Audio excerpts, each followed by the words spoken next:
खर से सैयद नसीर हुसैन ज़ैदी, सिंध के वज़ीर बल्दियात सैयद नासिर हुसैन शाह ने जनरल फैज़ हमीद को मिलने वाली सज़ा को शाइन करार देते हुए कहा है कि अब इन लोगों की बारी है जो वावेला करके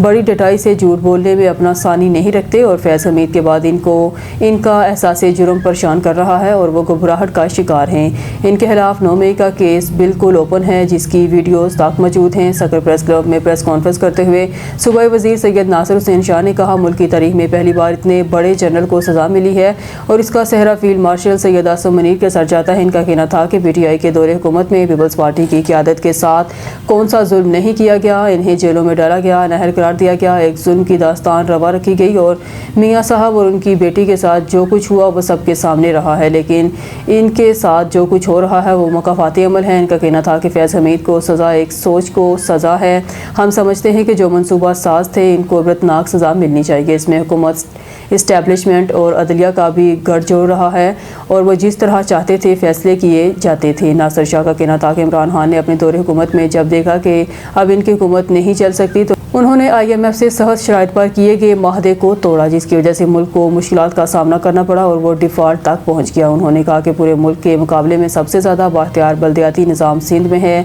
और हम इसे मज़ीद बाख्तियार बना रहे हैं। गुज़िश्ता रोज़ भी इसी हवाले से मीटिंग हुई है। हम एख्तियारात की निचली सतह तक मुंतकिली चाहते हैं, लेकिन MQM जो इस वक्त बल्दियाती निज़ाम का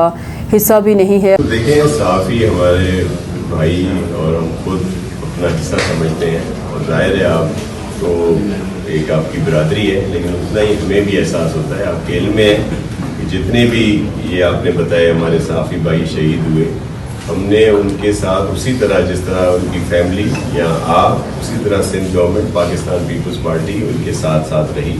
और बहुत सारे देखें लोग गिरफ्तार भी हुए हैं और उनको इनकाउंटर में मारे भी गए हैं और उन पर काम हो रहा है और आप साफ़ी लावारिस नहीं है, हम आपके साथ हैं और आप बिल्कुल हमारी बहन है, आप इस तरह सारे भाई हैं, हमारे बच्चों की तरह हैं और चेयरमैन साहब भी देखें खुद आते हैं हर जगह पे और उनके क्लियर इंस्ट्रक्शंस हैं कि साफ़ियों को मुकम्मल तौर पर तहफ़्फ़ुज़ भी दिया जाए और उनका मुकम्मल जो है वो ख्याल भी किया जाए। किसानों की बात की, देखें किसान पाकिस्तान ज़राअत जो है वो पाकिस्तान में रीढ़ की हड्डी की हैसियत रखती है और सबसे ज़्यादा NSR हमारा ज़राअत पर ही है और किसानों को सपोर्ट करने के लिए वफाकी हुकूमत हो, सूबाई हुकूमतें हों, वो अपना अपना काम कर रही हैं, लेकिन सबसे ज़्यादा ज़राअत को अगर सपोर्ट किया गया तो वो पाकिस्तान पीपल्स पार्टी की गवर्नमेंट की तरफ से सपोर्ट किया गया। आपके इल्म में है कि यहाँ पे पहले भी गंदम का बहरान था,